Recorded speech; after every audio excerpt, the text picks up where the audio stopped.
किसी ने बड़े कमाल की बात कही है कि जीवन में ऐसी सोच रखिए कि जो खोया उसका गम नहीं, जो पाया वो किसी से कम नहीं, जो नहीं है वो एक ख्वाब है, पर जो पास है वो लाजवाब है।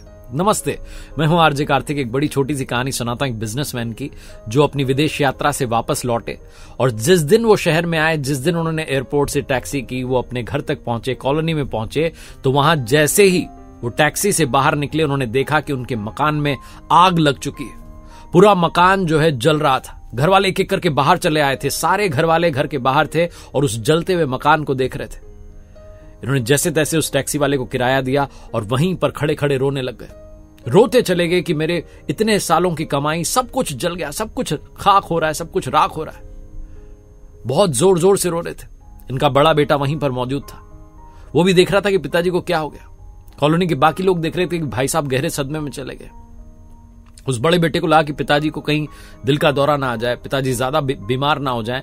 वो दौड़ के आया और कहने लगा कि पिताजी एक बात आपसे कहनी है।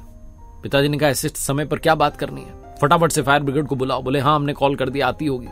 हम कोशिश कर रहे हैं आग को काबू में करने की। आप मेरी बात सुनो। जब आप विदेश यात्रा पर थे तब हमने आपके पीछे से इस मकान का सौदा कर दिया था। अच्छे पैसे मिल रहे थे। वो सौदा सुनकर आप भी प्रसन्न हो जाएंगे। पिताजी ने कहा अच्छा, मतलब ये मकान तुमने बेच दिया? बोले हाँ।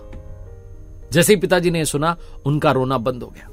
उन्हें समझ में आ गया कि अब तो खरीदार की चिंता है। अब अपना क्या लेना देना, मकान जल भी रहा है तो जले। अब तो खरीदार जाने, उसका पैसा जाने, उसका मकान जाने। अब तो हमारा इस मकान से कोई वास्ता नहीं। एकदम से उनका रोना बंद हो गया। कॉलोनी के बाकी लोग देखने लगे कि ऐसी क्या बात बोल दी बच्चे ने अपने पिता से कि पिताजी रो ही नहीं रहे। उनका रोना बंद हो गया, चुपचाप हो गए एकदम से।